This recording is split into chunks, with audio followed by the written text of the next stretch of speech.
Every culture tells some version of the same story. That moral goodness somehow equals sexual repression. Yet, as Michel Foucault pointed out in his groundbreaking book, The History of Sexuality, repression doesn't kill desire. It just drives it further underground. The more we moralize sexuality, the more obsessed we become with it. We end up talking about sex through the language of sin, power, control, rather than through the language of freedom, or connection and love. Welcome to Beyond Success, the podcast for high achievers seeking deeper meaning, fulfillment, and purpose. Now, here's your host, world-renowned leadership coach and therapist, David Tian, Ph.D. For millennia, people have argued about the morality of sex. We talk about freedom, consent, responsibility, but underneath it all is a deeper, more uncomfortable question. Can you be sexually free and still morally good? Why does the thought now in modern times of two consenting adults enjoying each other sexually, without promises, without guilt, with no strings attached, consensually, still make so many people flinch? Why does it trigger anger, disgust, or moral outrage, especially from those who claim to champion personal freedom in every other area of life? This episode is not a defense of casual sex, and it's not a lecture against it. It's an inquiry, philosophical, psychological, and moral, into why sexual openness provokes such discomfort. Because, let's be honest, the resistance to sexual freedom isn't really about health or family or even love. It's about shame. It's about the parts of us, individual and cultural, that have never learned how to hold desire and dignity at the same time. When we talk about sex, we're really talking about power, honesty, responsibility.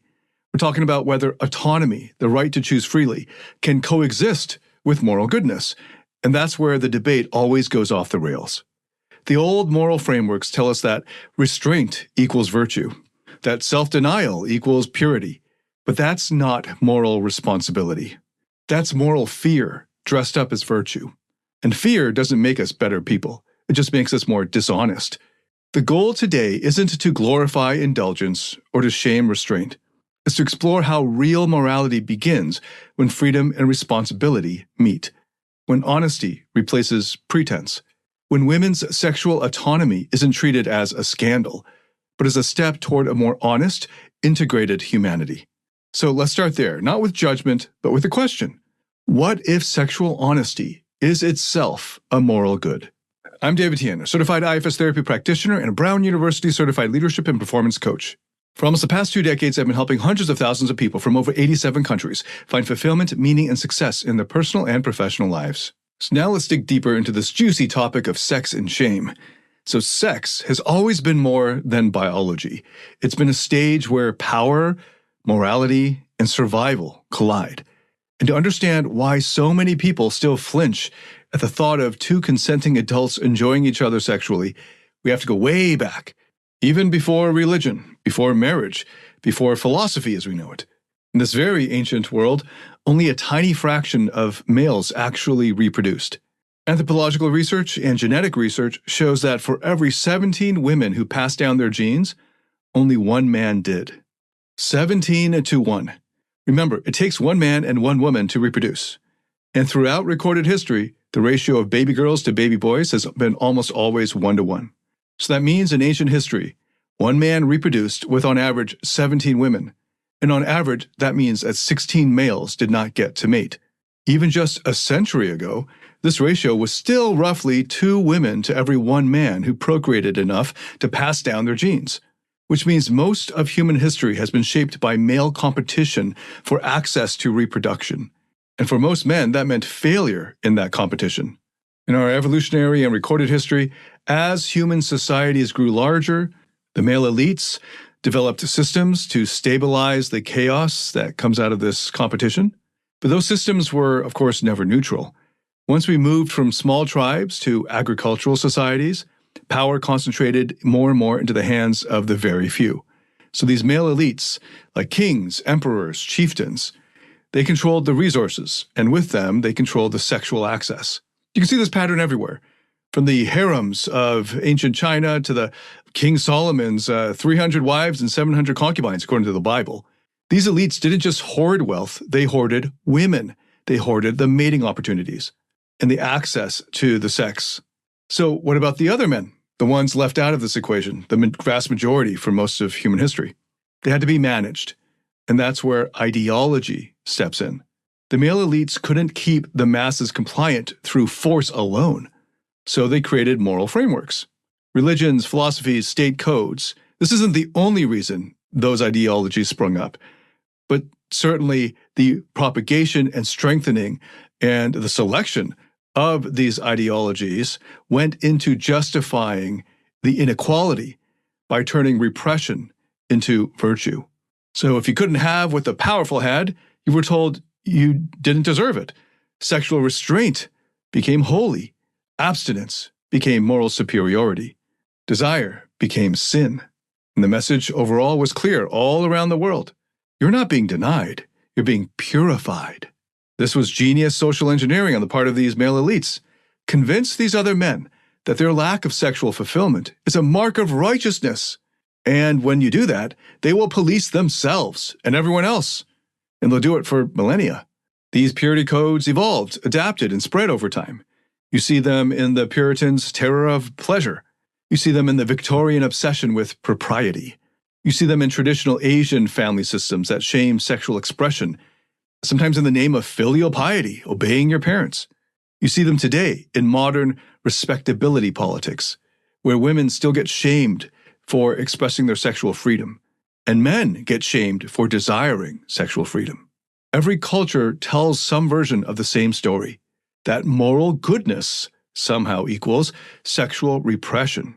Yet, as Michel Foucault pointed out in his groundbreaking book, The History of Sexuality, repression doesn't kill desire. It just drives it further underground. The more we moralize sexuality, the more obsessed we become with it. We end up talking about sex through the language of sin, power, control, rather than through the language of freedom or connection and love. Even now in supposedly modern, liberated societies, those old ghosts still whisper, and in some countries in 2025 have retaken ground and taken over. But even for liberal, modern, progressive academics, you can still hear these old ghosts in the quiet voices that say, pleasure must be earned, that wanting without promising permanence is somehow dirty, that freedom without guilt is dangerous. This is what we call moral residue, the leftover shame that lingers even after the dogma fades. The irony is that the more we repress our sexuality, the less integrated we become as human beings. We fracture ourselves into compartments. The respectable part we show to the world and the hidden part that longs, fantasizes, and feels. We get split. We pretend that integrity means purity, when in fact, integrity comes from integration, from being honest about what we feel and how we love. The great research psychologists Jonathan Haidt and Steven Pinker have both written about this moral evolution. The point isn't that morality is bad. It's that moral codes often lag behind our psychological maturity. What once helped societies get along and stave off the chaos of male competition now keeps modern individuals trapped in shame. So even when people say they don't believe in those old purity myths about sex anymore, the programming runs deep. It's in the raised eyebrow of the listeners when a woman says she enjoys casual sex. It's in the quiet envy when we see someone living more freely than we dare to. And it's in the defensiveness that flares when our old moral assumptions are questioned. We've inherited millennia of conditioning that equates sexual control with moral virtue. But moral control is not the same as moral responsibility. Control suppresses out of fear. Responsibility understands. And that's the key shift in perspective here. Sexual freedom and moral responsibility are not enemies. They're partners. The more honestly we own our desires, the more consciously we can act on them. That's why women's sexual autonomy is not a moral failing. It's a moral advance. It's the reclamation of agency from millennia of repression. And men too benefit when they stop seeing sexual freedom as a threat and start seeing it as an opportunity for deeper honesty and pleasure with themselves and others. The path forward is not through guilt or indulgence. It's through integration. through reconciling our desires with our values, through recognizing that morality and pleasure don't have to cancel each other out. Because the truth is, when we hide behind repression, we are not protecting virtue. We're protecting fear. And fear, dressed up as morality, has shaped human sexuality for far too long. Let me illustrate the fallacy of old-time sexual morality by taking on the example of one of the best arguments I've seen for it. I first read this argument when I was in puberty, and I found it really compelling. So C.S. Lewis once wrote in his famous book, Mere Christianity, that sex couldn't be just a natural appetite like food and hunger. Because, as he put it, no one would ever be aroused by a striptease of a plate of food. For him, that was proof that sex is more than that. It must be spiritual, something beyond mere biology. But Lewis was writing long before amazing food television series like Netflix's Chef's Table and the many spin-offs, before TikTok cooking videos and the multi-billion-dollar food porn industry. Today, millions of people, every day, literally, are captivated by the slow, sensual unveiling of food. Chocolate dripping, butter melting, noodles glistening in slow motion. We've built entire industries on the eroticization of cuisine. In other words, we do have a food tease. And that completely undermines easy counterexample against Lewis's argument. It shows that humans are capable of eroticizing food and drink because it's wired into our biology, and pleasure is how evolution rewards what helps us survive and replicate: eating, sex, creation. Here's another similarity between our biological drives and needs for sex and food. Both food and sex can be fast and shallow, like junk food, leaving us vaguely unsatisfied afterwards. Or they can be refined, intentional, deeply nourishing, like an extravagant multi-course tasting menu that lasts for 3 hours. Sex doesn't have to be sacred in order to be meaningful. It can be as varied, creative, and human as food. Sometimes it's a quick snack. Sometimes it's a masterpiece. Now let's look a little bit deeper at the psychological, psychotherapeutic reasons why, in modern times, sex still makes so many people uncomfortable. Sexual shame distorts how people see the world. It turns desire into something dirty, and honesty into something threatening. And when that sexual shame goes unexamined, it leaks out as judgment, outrage, or moral superiority. Most people don't realize that moral outrage often hides fear. Freud called it projection, the unconscious strategy of attacking in others what we can't accept in ourselves. Internal family systems therapy gives it an even clearer lens. Part of us that moralizes or condemns is usually trying to protect a younger, wounded inner part that carries deeper shame. When someone reacts with fury to sexual openness, they're not actually protecting virtue. They're protecting a frightened part of themselves that long ago was conditioned to equate desire with danger. This is why the reaction to sexual freedom, especially women's sexual freedom, is so emotional, so out of proportion, so triggering. Because it's not just about sex. It's about control. It's about the fear that if we stop repressing desire, then everything will descend into chaos. Insecure men, for instance, often resent those who embody what they secretly wish they could: confidence, ease, freedom. The sight of another man at peace with his sexuality exposes their own shame, so they mock it or moralize it, to control it, to take it down. They say he must be manipulative. No decent woman would want that. But what they're really saying is, I'm terrified of being rejected, so I'll condemn the person who isn't. Then there are the conservative critics, the cultural guardians of morality. Their outrage isn't really about ethics, it's about anxiety. The loss of control over sexual norms feels like the loss of control over the universe, the world, reality itself. If women can choose freely, if men can express desire without shame, then the old social order wobbles, and then it's just scary chaos of hell. And if you built your entire sense of security on those norms, that wobble feels like an earthquake. And finally, the establishment, let's call it, the institutions that profit from maintaining the old order, the old shame hierarchies. Every age has them. The churches, the media outlets, the political machines, and self-appointed moral influencers who need a sin to sell salvation. If sexual repression collapses, they lose one of their most powerful tools for control. And this goes way back, remember, all the way back, millennia back, because there's nothing more easily manipulated than sexual guilt. and moral guilt. So they frame sexual freedom as corruption and sexual shame as virtue. They appeal to our fear of chaos, to our need for belonging, and convince us that repression equals righteousness. But, of course, repression is not righteousness. It's merely cowardice dressed as discipline. The real danger isn't in freedom. It's in the refusal to confront our own fear of it. IFS therapy gives us a practical way to see this. The part that condemns, like the preacher, the scolder, the internet crusader, is not evil per se. It's protective. It's trying to keep the person safe from the shame they once felt but can't handle, or more accurately, couldn't handle back then.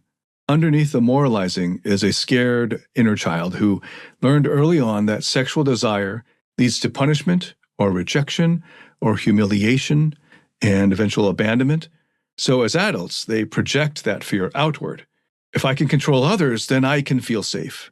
But this is where the irony bites deepest, of course. The very act of moralizing, of condemning sexual expression or sexual freedom, reinforces their shame that created the wound in the first place. It's like drinking poison to protest alcoholism. This is why sexual shame is so tenacious. It's self-reinforcing. It convinces you that your repression is moral, that your disgust is virtue. But disgust is not morality. Disgust is fear, crystallized into self-righteousness. A truly moral life is not one lived through avoidance or condemnation. It's lived through integration. When you face your own desires without judgment, you become less reactive, more compassionate, more capable of seeing others as full human beings rather than symbols of your own internal battles. Because when you repress what's in you, you end up projecting it onto everyone else. You start policing what others wear, how they love, who they sleep with, all because you can't bear to face your own repressed longing. And that's the tragedy of unexamined shame. It makes you a prisoner of the very impulses you pretend to condemn.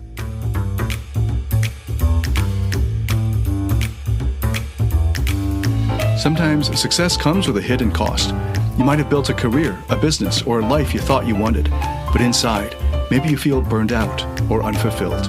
Or maybe it shows up in your relationships with your partner, your family, or your team, where no matter how hard you try, the same painful patterns keep repeating. If this resonates, I've got something you might be interested in. It's a free 2-minute assessment that helps you uncover the #1 block that's been holding you back in love, in leadership, or in life. And once you take it, you'll get a masterclass tailored specifically to your results, so you'll know exactly where to focus to move forward. It's quick, it's practical, and it can change the way you see yourself and your path ahead. Take the first step right now at dtphd.com/quiz. That's dtphd.com/quiz.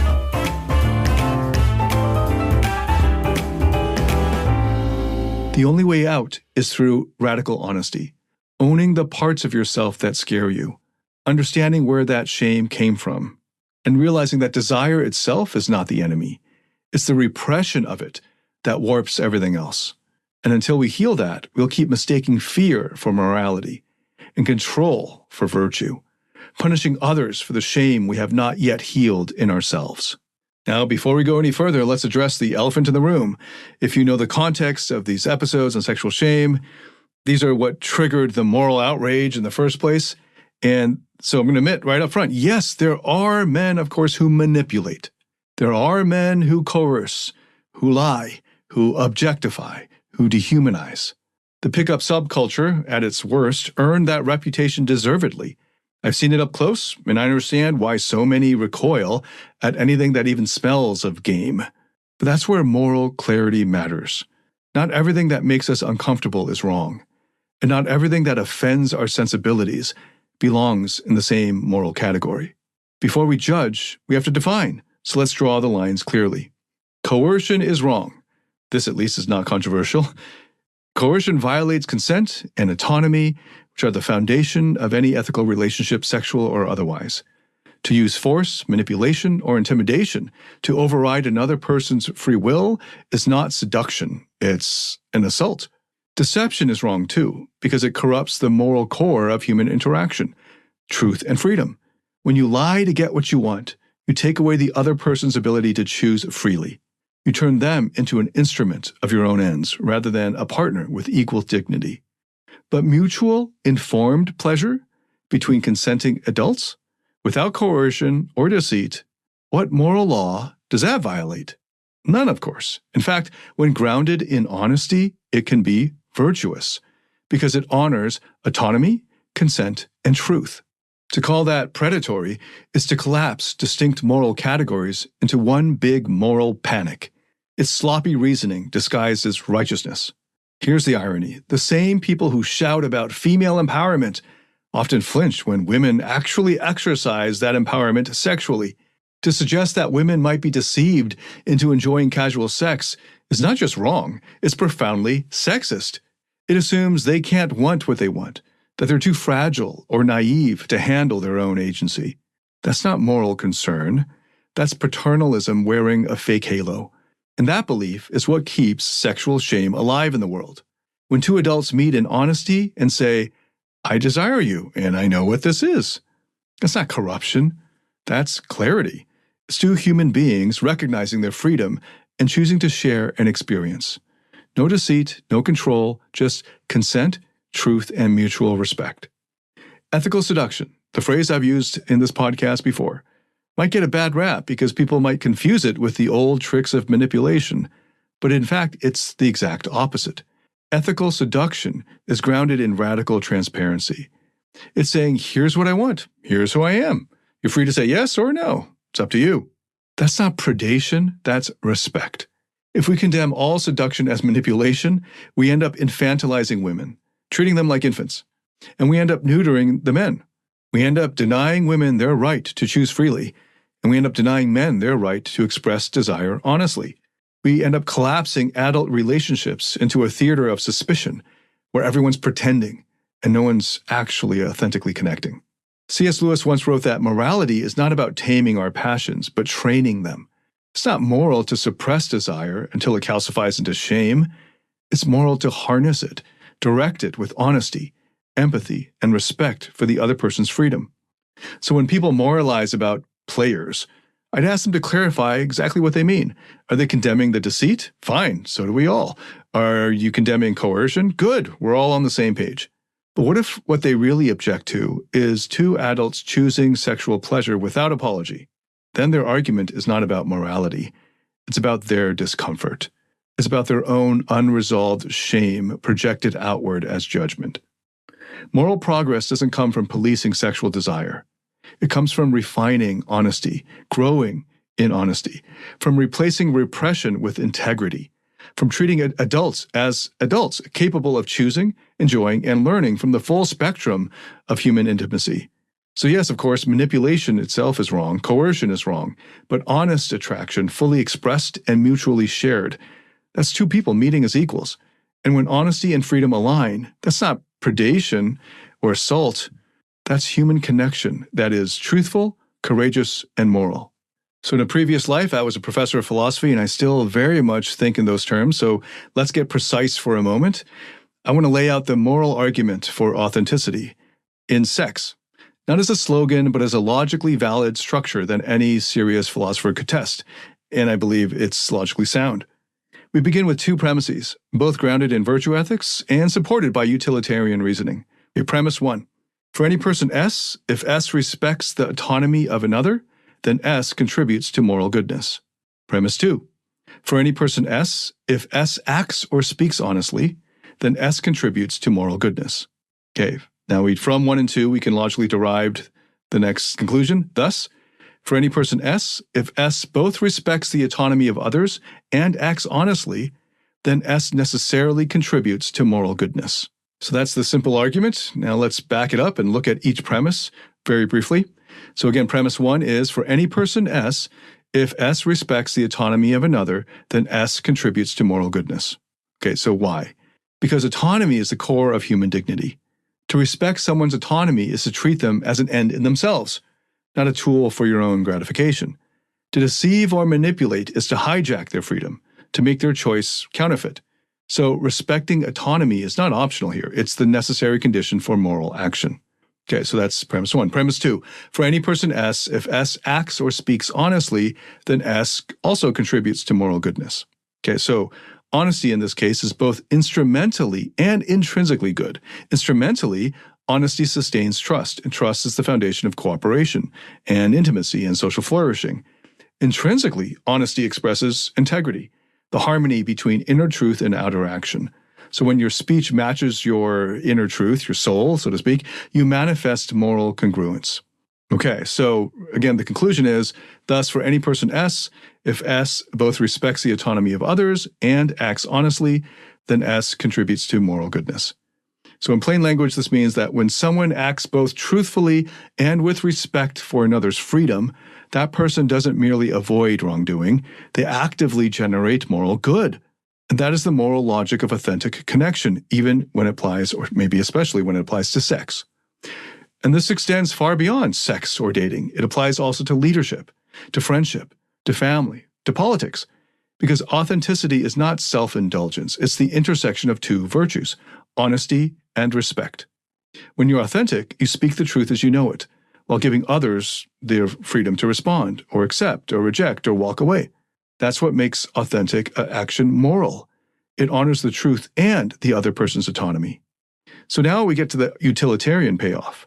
Honesty plus autonomy doesn't just produce virtue, it produces flourishing. It maximizes trust, deepens cooperation, and builds the conditions under which love, creativity, and leadership thrive. By contrast, deception may yield short-term pleasure, but it corrodes, it sabotages both trust and self-respect. It violates autonomy, replacing real connection with illusion. That's why manipulative seduction, even if it were to work, is actually morally bankrupt, because it converts another person's freedom into your tool. Authenticity, then, is not just psychologically healthy or socially useful, it is morally good. And this logic holds across every domain of life. So in relationships, as an example, it means saying what you feel without disguising it and letting the other person choose freely. In leadership, again, taking another example, it means presenting your vision clearly and allowing others to decide whether to follow you or not. In friendship, it means showing up just as you are, as honestly as you can be, rather than performing merely what you think they want you to be or say. Authenticity aligns virtue with truth and autonomy. It integrates honesty, respect, and courage into one coherent act. Now let's go a little bit deeper into how we got into this position in the first place. You see, most people never stop to question where their moral instincts come from. They assume their discomfort means something must be wrong out there, instead of asking what's unsettled inside. When we react with moral outrage to someone living freely sexually, whether that's a woman enjoying her sexuality or a man expressing his desire without shame, it's often not virtue speaking. It's an old, probably unexamined belief system defending itself. These reactions are fossils of outdated conditioning. They're the whispers of parents, pastors, teachers, and whole societies that told us, don't be too much, don't want too much, don't stand out, don't be like them. But when we internalize those voices, we start policing others the way we were once policed. And the result is that every time we see someone living with the freedom we secretly crave, something inside us flinches, rebels. And that flinch, that judgmental reflex, is usually this shame in disguise, along with the envy or the fear. Like shame says, you don't deserve that. Envy says, I want that, but I can't admit it. Fear says, if I let go of these rules, I'll lose control, and then I'll be abandoned, and then it'll really prove I'm not enough. And together they build the psychological cage we now mistake for morality. The truth is, most of us are still living by scripts written for another age. Scripts designed to keep order, not to cultivate happiness.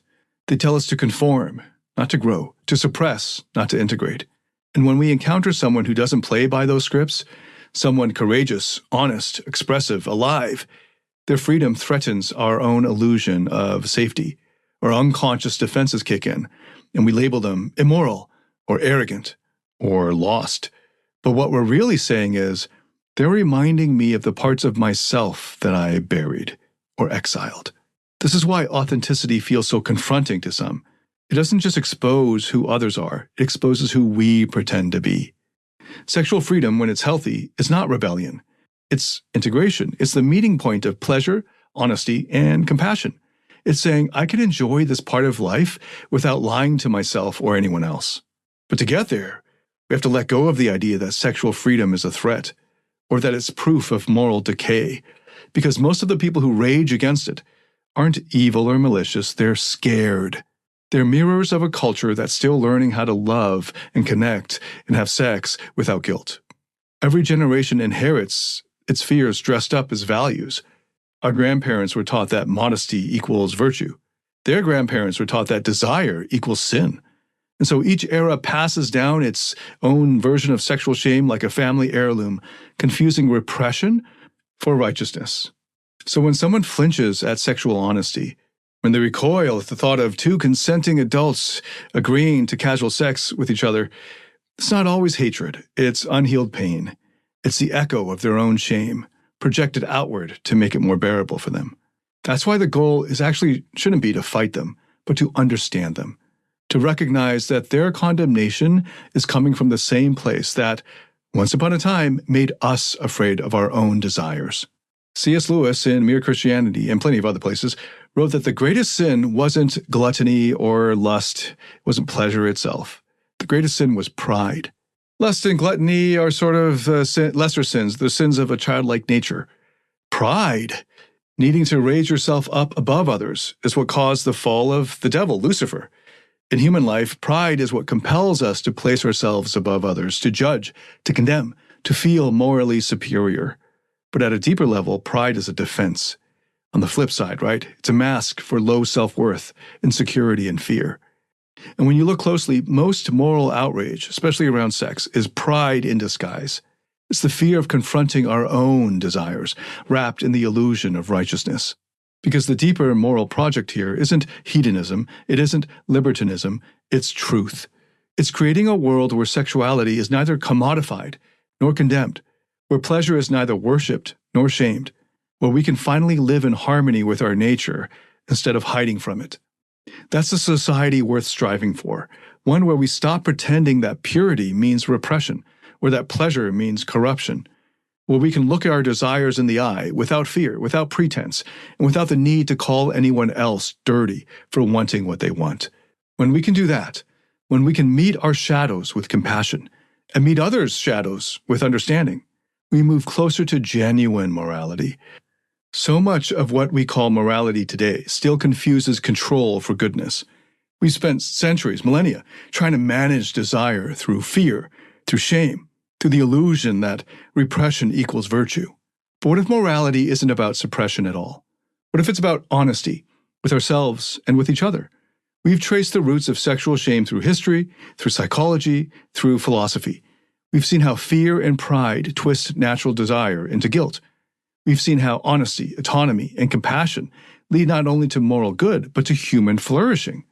When we live honestly, when we express desire without deceit, when we respect another's freedom to choose, we're not lowering our moral standards. We're actually raising them, because morality without truth isn't morality, it's performance.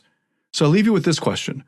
What would our relationships and our culture look like if we judged morality not by who we desire or how often, but by how honestly we treat each other in the process? Wouldn't that world be freer, kinder, more courageous? In my coaching programs, this is exactly what we practice. The courage to be honest about your desires, your fears, your limits, and the courage to drop the masks and still stand tall. Because true freedom isn't doing whatever you want. It's facing who you really are, without shame. It's having nothing to hide, not from others and not from yourself. That's the kind of freedom that's required to build trust, love, and fulfillment and happiness. The kind that makes connection, romantic, sexual, or otherwise, not just possible, but meaningful. So if you're ready to live with that kind of courage, start here, with honesty, with compassion, with the simple, radical act of being truthful. Thank you so much for listening. If you like this, hit a like or give it a good rating on whatever platform you're listening to this on. Please share it with anyone you think could benefit from it. And if you have any feedback whatsoever, I'd love to get it. Leave a comment, send me a message. I'd love to get your feedback. Thank you again so much for listening. I look forward to welcoming you to the next episode. Till then, David Tian signing out.